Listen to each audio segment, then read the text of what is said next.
Hello, Virtual Reinhardt here, walking you through the introduction to what is called an array. So we want to be able to hold a lot of information, and that is not possible by declaring individual variables. So you create a structure that holds a list of variables, each with their own index or address. And you've heard this term before, index. So more on that in a second. Review, here's how you've made individual integers before, and if you wanted multiples of them, sometimes you name them with a trailing integer, like a zero, score one. The problem with doing that is you cannot separate the name from the number, okay, so that you cannot use it in a loop, okay? So what arrays fix that problem. You can separate the name from the number. So let's scroll down. Here's how you make an array. And right there, it's almost like making an individual int, but you put these square brackets around it. You give the list a name. Usually it's plural. And then, but it's just a name. And then you say new int 5. Again, you'll just have to memorize that notation in terms of how to declare an array of a particular data type.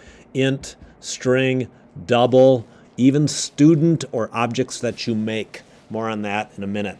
But after you've created the structure, the list, the array, assigning values to them is exactly the same as using an int, but you put the number in the square brackets just like so. Okay, so that's position 0 of the scores array.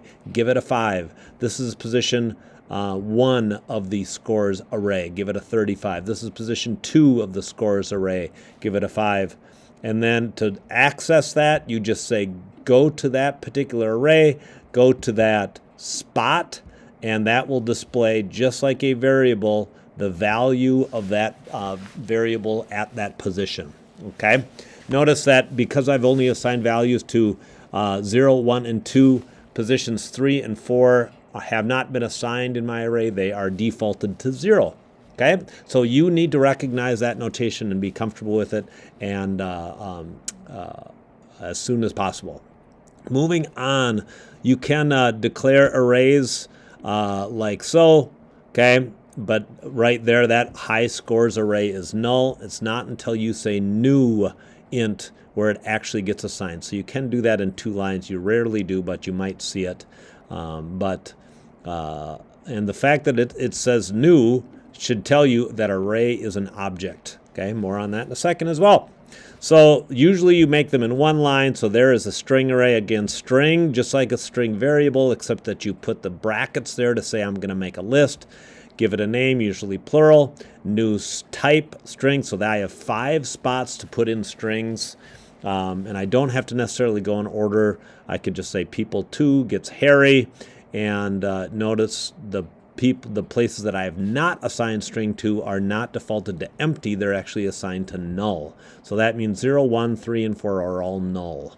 Only people2 has a position with a value in it. So again, recognize that value. That separates the people name from the integer, so that we can eventually loop through them, as you'll see in a second. You can also declare arrays with initializer lists. Again, look at that notation. Yes, it's curly brackets. So I have 5 best scores. I counted 1, 2, 3, 4, 5. And then I have 5 names. Okay, all declared with an initializer list.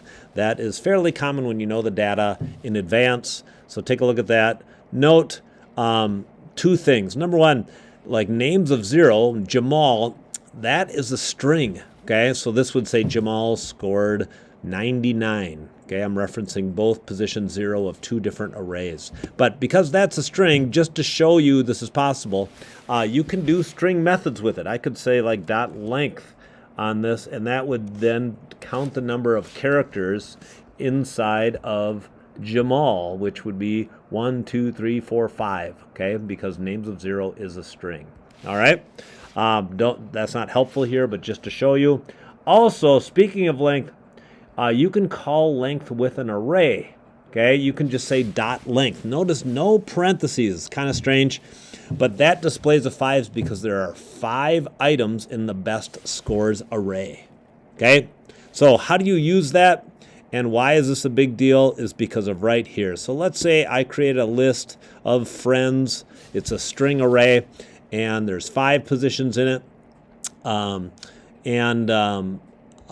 want to fill it up with keyboard input. Well, I could have 5 different next lines, but you know loops. You should use loops. So I can make a structure that loops 5 times from 0 up until 4.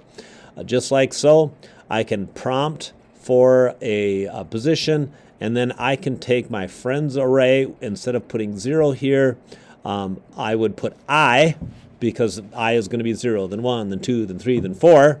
And each time I loop, I'm going to stop. The program will stop and allow me to type in a value for that position. So that's how you would fill up an array with keyboard input and a loop. Okay, and then after the loop, I can just reference any position in the array like so. Okay. But the very last thing is this right here. Whenever I see a 5 here, that's probably a bad idea in a loop because I'm not sure necessarily how big this array is. And I shouldn't have to go count it myself. So just like I've done before with strings, I'm going to say friends.length, okay, and not include the parentheses because dot length for an array is not a method. It's actually a variable.